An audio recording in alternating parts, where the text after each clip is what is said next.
Hello les gens, c'est Diaboloman. Alors vous voyez encore, toujours dans ce décor, hein, pas toujours chez moi quand je fais des vidéos, mais bon, j'essaye de m'organiser un petit peu comme je peux pour vous sortir au plus vite toutes les vidéos que j'ai en attente. Donc voilà, bienvenue sur cette vidéo où je vais vous parler du Swiss Sniper Challenge, donc en fait qui est comme le Sniper Land Golf, mais qui se passe pas cette fois-ci dans le sud de la France, mais cette fois-ci en Suisse, donc du côté de la région de Fribourg. Donc là on était déjà sur la 6e édition, hein, donc comme le Sniperland qui est golf, qui était un résultat de vouloir, enfin que les membres du forum Sniperland veuillent se rencontrer lors d'un événement. Et donc, vu que c'est plutôt un forum francophone, il y avait également des Suisses qui étaient membres de ce forum. Et ils se sont dit, pourquoi pas faire également un golf de leur côté. Donc, ils ont fait, je crois, la première fois en 2019. Et donc, en 2024, c'était leur 6e édition, car contrairement à nous en France, sur 2020 et 2021, on n'était pas bloqué par le Covid. Donc eux, ils ont pu faire leur compétition sans être bloqués comme par rapport à nous en France.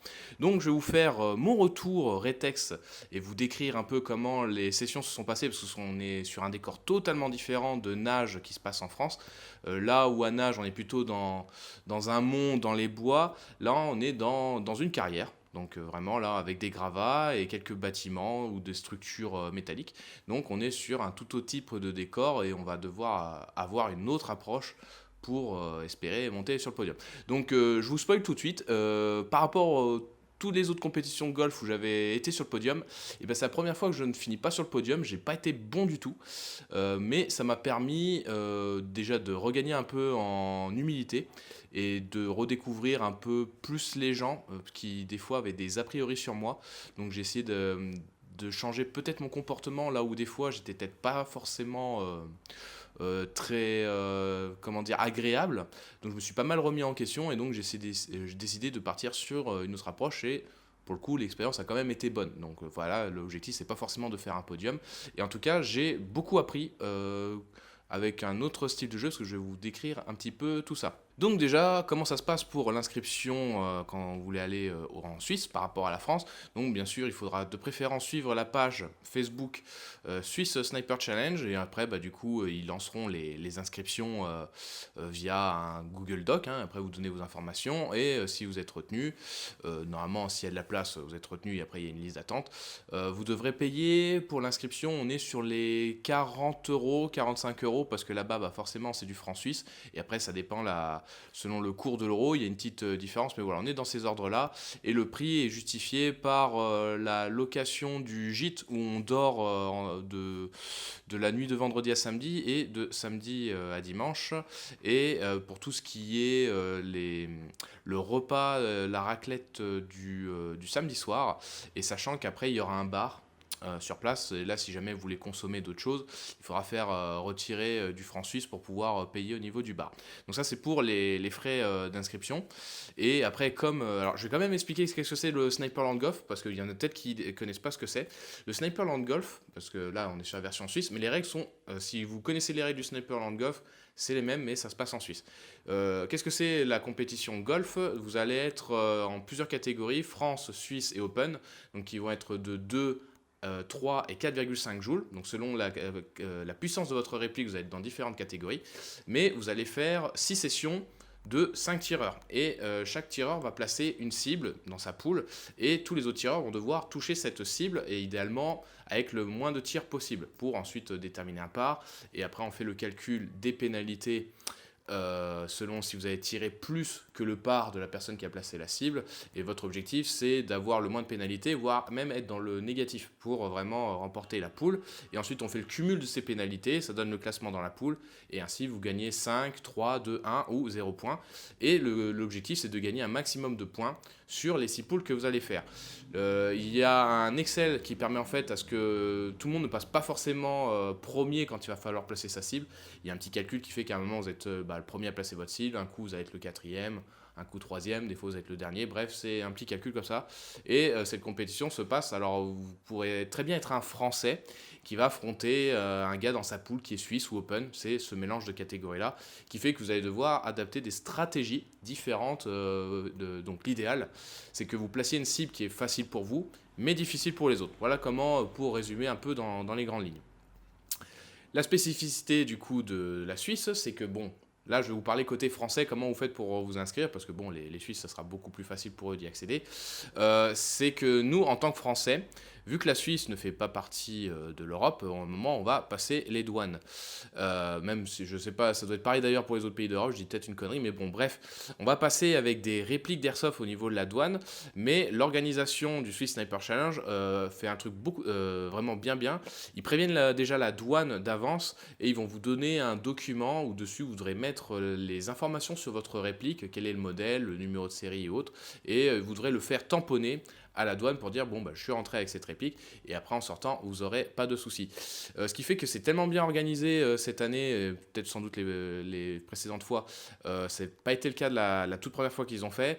Nous en fait on a donné le papier, ils ont tamponné, ils étaient au courant, ils nous ont même pas demandé d'ouvrir les sacoches pour vérifier les répliques, ce qui n'était pas le cas la première fois où les gens ont été bloqués un moment, mais bon bref c'est bien fait comme ça.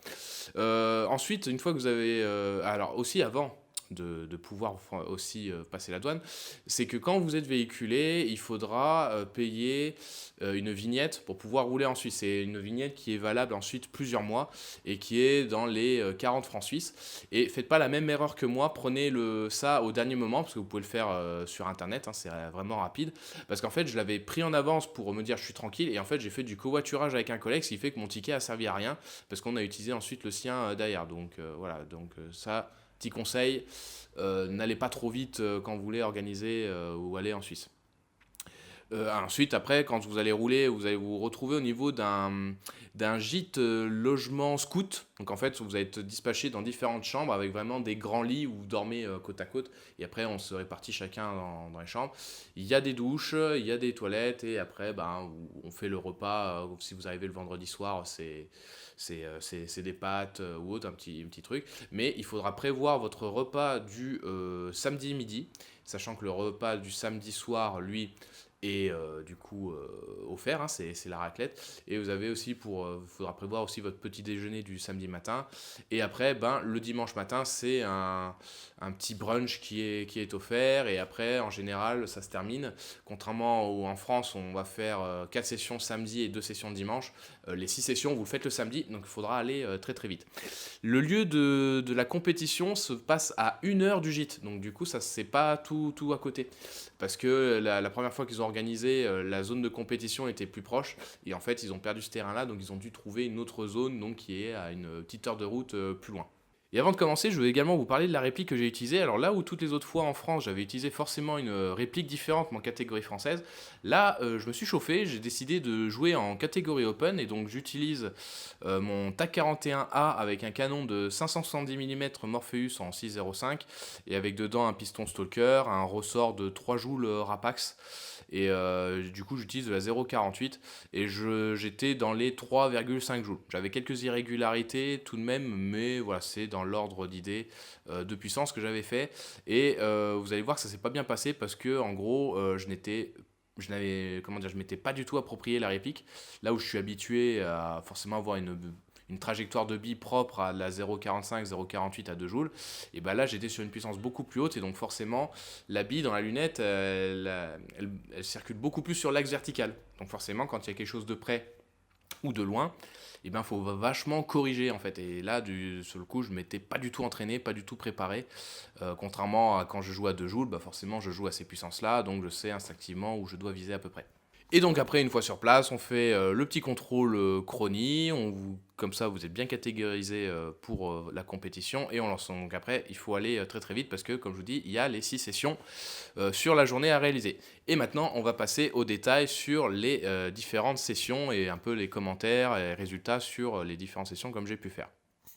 On commence cette session avec la cible de Panchoa qui est comme moi en catégorie open avec une cible par en 5 à 42 mètres. Donc là, on voit que la cible, elle est bien cachée derrière cet appareil en métal. Donc les touches pouvaient porter à confusion, mais la cible était d'une matière assez particulière. On pouvait bien distinguer entre les poutres et la cible. Dedans. Joli. Ensuite, il s'agit de ma cible, donc, qui est légèrement plus courte que celle de Panchoa, qui est à 39 mètres.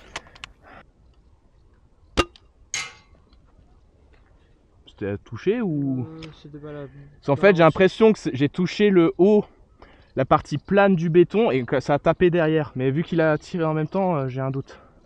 J'avoue, Le bruit. Je vais remettre un coup. Donc voilà, vous voyez, petit quiproquo sur cette cible, on ne savait Ah, pas ok. si je l'avais touché. En Ouais, on va revisionnant dire les trois. images, je me dis que c'était possible, mais bon, c'est pas grave, on reste là-dessus. Ouais, c'est vrai que tu fais la différence de bruit, c'est un peu différent. Autant ça a dû taper la butte en pierre, et ça a peut-être touché le poteau en ricochant ou un truc comme ça. Ensuite, c'est au tour de Luc de placer une cible par an 1 à 40 mètres. D'ailleurs, Luc, c'est la première fois qu'il fait un podium dans une compétition de golf, donc GG à lui.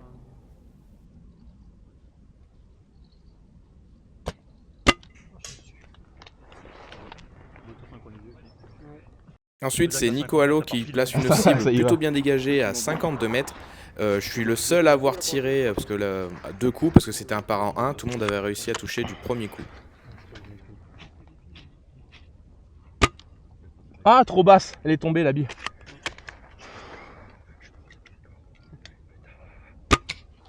Voilà. Donc résultat de cette première session, bah, en fait on s'est fait avoir avec Panchois avec des cibles où on a fait enlever des pénalités en face et c'est Luc qui s'en est le mieux sorti et qui finit avec -4, Nico Allo à -1 et Panchois on est à égalité avec -2. Ensuite session 2, on passe sur une cible de Floki à 35 mètres avec un par à 2. D'ailleurs, je suis le seul à avoir touché en 2 coups, donc il fait 0. Tout le monde a réussi à toucher du premier coup avant. Et vous voyez, je vise la partie haute. Je sais pas pourquoi, j'ai pas plutôt cherché à viser la partie basse qui était selon moi beaucoup plus exposée. 0. Ensuite, c'est la cible de Gary qui lui est en catégorie française et avec un par à 2 à seulement 28 mètres. Et moi en fait je vais galérer car clairement je ne suis pas réglé pour tirer sur des cibles on va dire aussi courtes. Et comme là je ne peux pas m'aider de mon trépied vu qu'on doit s'appuyer sur le muret, et ben je suis pas du tout stable vu que le fusil est quand même assez lourd avec une lunette à elle seule qui fait un peu plus de 1 kg. Non, c'est le poteau qui est juste derrière, je suis passé juste en dessous. Non.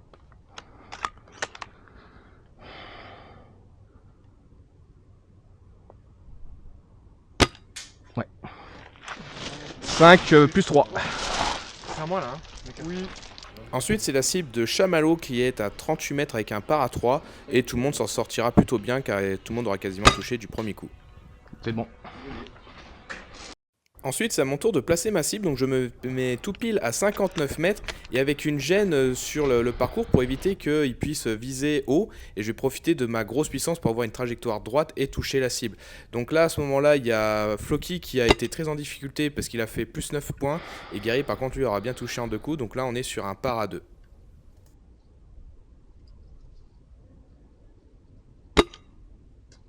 Par 2. Ensuite, c'est Groot qui a placé une cible à un peu plus de 50 mètres, mais surtout avec un par très élevé de 8. Et je serai le seul à toucher du premier coup, ce qui va ainsi me faire perdre beaucoup de pénalités et ainsi remporter la première place de cette session numéro 2.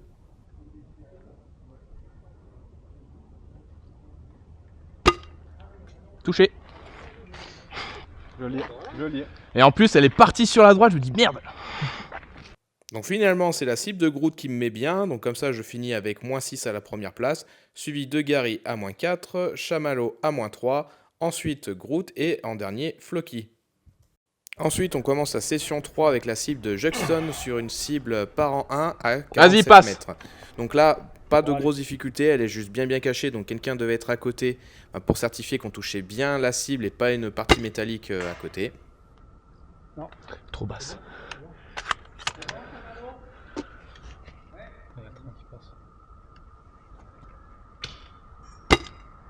Ouais, c'est dedans.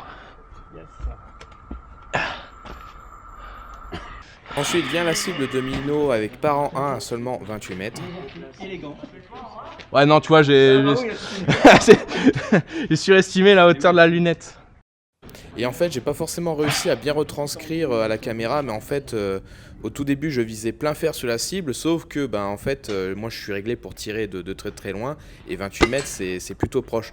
Donc, ce qui fait que, comme je m'étais pas du tout entraîné sur cette configuration de réplique, et ben en réalité, il fallait prendre la visée genre 2 ou 4 dans ma lunette pour pouvoir toucher la cible, et puis bah, je le comprendrai seulement au bout du 3e tir, ce qui va me faire prendre beaucoup de pénalités par rapport aux autres qui étaient sans doute plus entraînés et plus à l'aise avec leur réplique.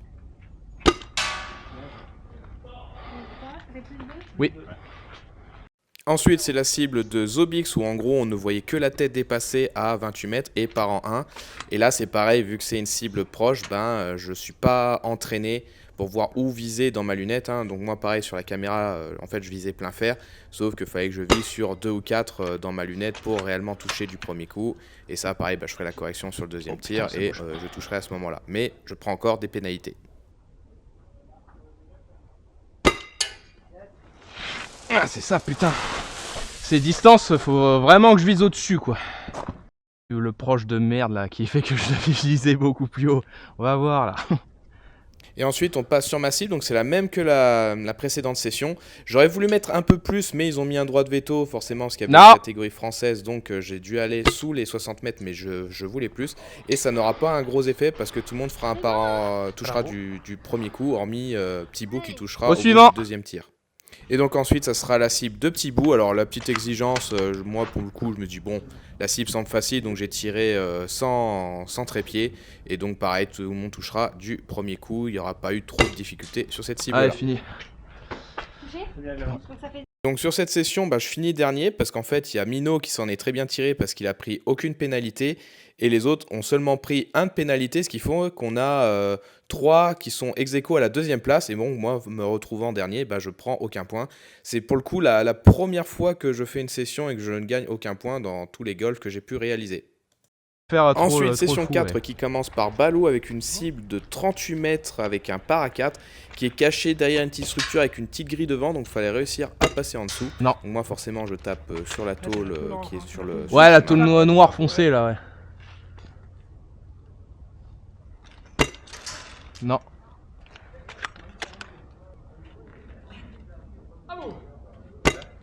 Ouais. Ça résonne beaucoup moins quand c'est la cible. Ensuite, c'est à moi de placer ma cible. Donc j'ai voulu faire comme sur la cible de Groot lors de la première session. J'ai fait une cible à 59 mètres, dont on voit bien la tête sur la personne même la plus petite. Et je ferai un par à 3 et du coup, il y a des gens qui s'en seront plutôt bien servis, donc bien sortis. Ils n'auront pas perdu beaucoup de pénalités là-dessus. Et cette cible, je la trouve cool parce qu'avec le tas de sable qu'il y a devant, en fait, on voit les impacts, ça donne un petit effet sympathique. Pleine tête. Par à 3. Alors ensuite on passe sur la cible de Tintin, alors que j'ai pas bien filmé, donc il n'y a que la scope cam. Mais en gros il y a un escalier devant et pas mal de barreaux. Et du coup il va rater la première fois et se prendre plus 10 de pénalité. Donc il se sera niqué lui-même on va dire. Et là où le reste il aura fait un par à 1. Donc du coup ça sera mieux passé pour la 2e fois. Et pas trop de difficultés pour les autres participants. Ensuite, c'est la cible de Rack à 32 mètres avec un par à 2. Donc pas trop de difficultés, hormis qu'il y a une petite plante sur la trajectoire, donc il faut réussir à passer à travers.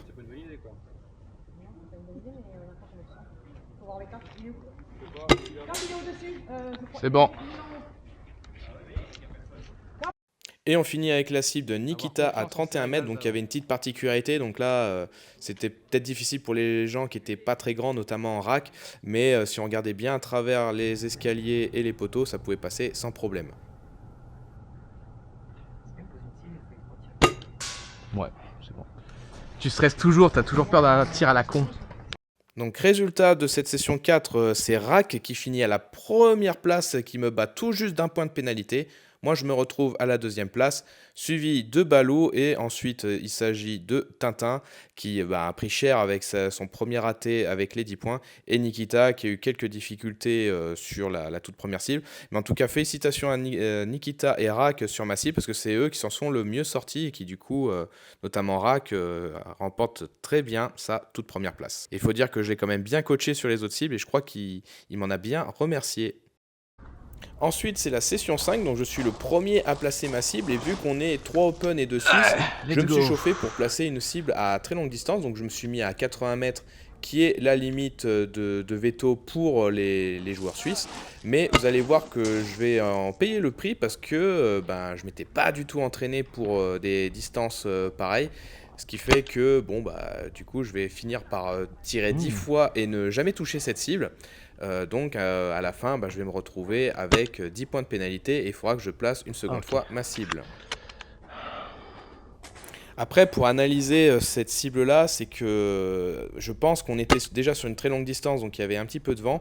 Ouais, Et la il y a un vent sur la particularité gauche. aussi de la gravière en Suisse, c'est qu'on est sur un sol donc de pierre, de sable, et il y a pas des vents ascendants, mais en gros la chaleur remonte et les billes ont tendance à remonter. Donc on voit que des fois, ouais, je mets des petits coups de hop-up, et ce qui fait que j'arriverai pas à trouver la trajectoire qui va me correspondre, hein, parce que c'est très dur de voir la caméra, parce qu'on est sur une cible assez loin, et il y a beaucoup de textures avec les gravillons, de lumière claire. Donc je crois qu'il y a des fois la bille qui passait au-dessus de la cible, et au lieu d'avoir une trajectoire droite-droite, donc ce qui fait que j'avais beaucoup de difficultés, des fois j'avais pas assez d'effets, ce qui fait que des fois la bille tombait au pied de la cible, mais en gros voilà, je n'arriverai absolument pas à toucher cette cible à 80 mètres.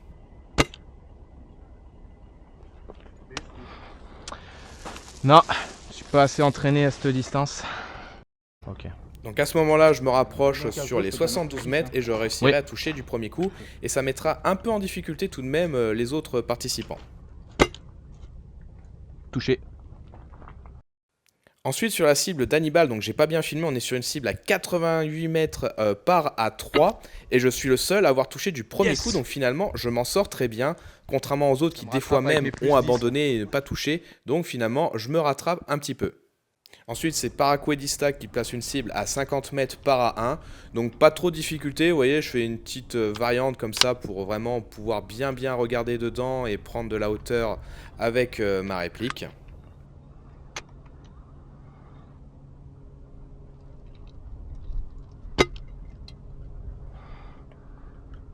C'était à peine sur le côté, c'était limite.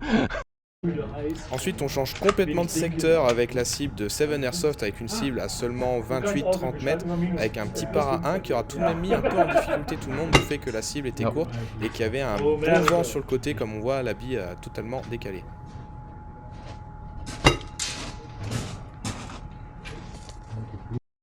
Et pour finir sur cette session, c'est la cible de Poggy qui est à 29 mètres avec un par à 2. Donc moi pareil, je vais faire à peu près pareil. Et ce qui est sympa, c'est que pareil, il y a un petit tas de sable, donc on voit l'impact de la bille quand on rate.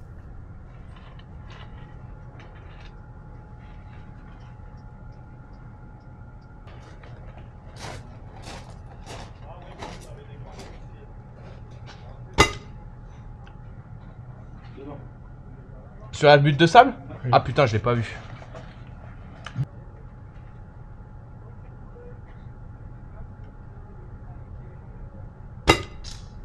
C'est bon, c'est dedans là.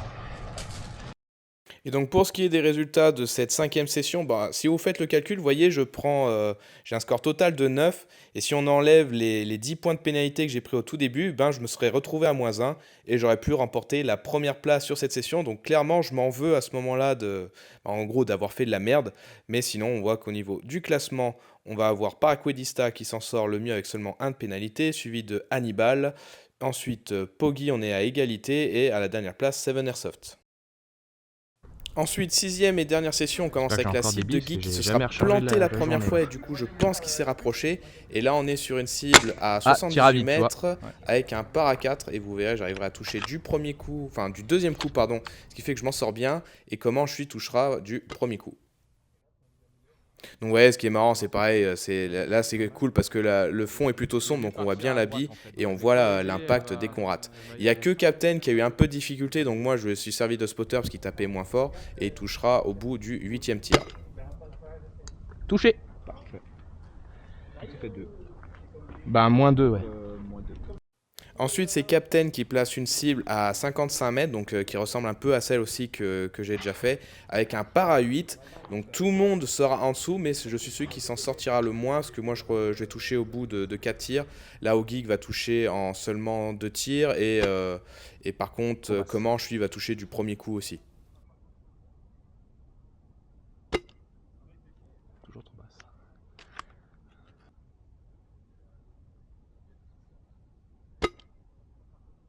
Je l'ai pas vu.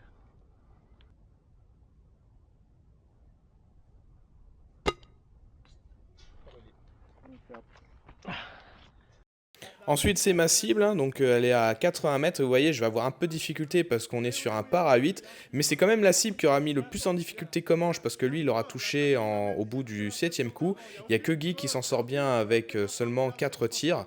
Mais dans mon état d'esprit, j'étais en mode bon, de toute façon, tu sais pertinemment que tu fais pas de podium, donc fais juste une cible pour t'éclater et voir un peu ce que tu es capable de faire avec cette réplique-là.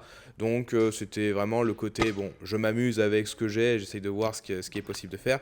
Donc là, la difficulté, c'est pareil, c'est qu'on a le fait que la chaleur avait tendance à faire remonter la Ah bille, putain, et pas le il même y endroit avait que un prévu. léger vent qui commençait à se lever là en fin de journée, ce qui rendait vraiment la chose pas simple. Ah merde.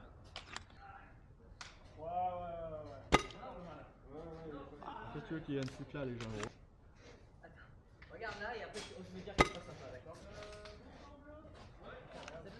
Ça va me faire niquer à 10 points aussi, putain.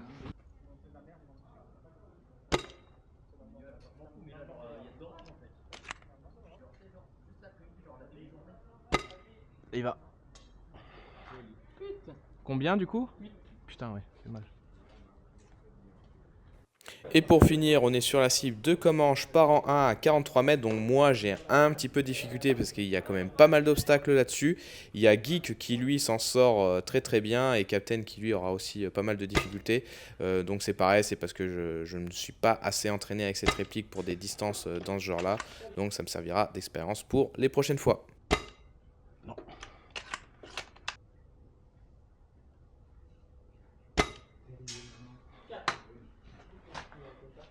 Bon bah voilà.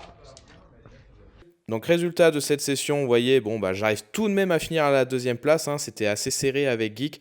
Par chance, moi ce qui me sauve la vie, c'est le fait que bah, il a pris 10 points de pénalité dans la tronche parce que sinon, au niveau du score sur les cibles, il s'en sortait mieux que moi. Donc pas de bol pour lui avec sa propre cible. Et on voit que Comanche, il était vraiment imperturbable. Il n'y a que sur ma cible qu'il a mis un peu en difficulté, mais avec ses moins 11 points, il était impossible à rattraper. Donc voilà pour ce qui était de l'édition suisse. Donc j'espère que ça vous aura plu. Donc si déjà les images vous ont plu, parce que vous avez pu voir qu'effectivement j'ai changé de caméra de tête. Donc la qualité, je pense, est bien meilleure en termes d'image. Au niveau du son, par contre, c'est quelque chose qu'il va falloir que je corrige. Je me suis rendu compte sur ma dernière vidéo de partie qui va arriver. Voir pour que je puisse améliorer ça. Parce que là, avec ma GoPro, le son était plutôt correct. Là, le son, il est plutôt étouffé et pas très, très agréable. Donc bilan de cette session en Suisse. Donc comme vous avez pu voir, j'ai voulu changer un peu de catégorie. Je suis sorti de ma zone de confort et mon manque de préparation et d'entraînement, bah, du coup, c'est payé puisque je n'ai pas fait de résultat au podium. Hein, j'ai pas été très très bon, mais j'en tire quand même beaucoup de choses que j'ai appris dans cette compétition-là, avoir une autre façon de faire. Donc je pense que je vais utiliser cette expérience-là pour les prochaines sessions, que ce soit en France ou en Suisse. Et si jamais j'essaye de changer de catégorie, je ferai beaucoup plus d'entraînement et je ne resterai pas sur mes acquis.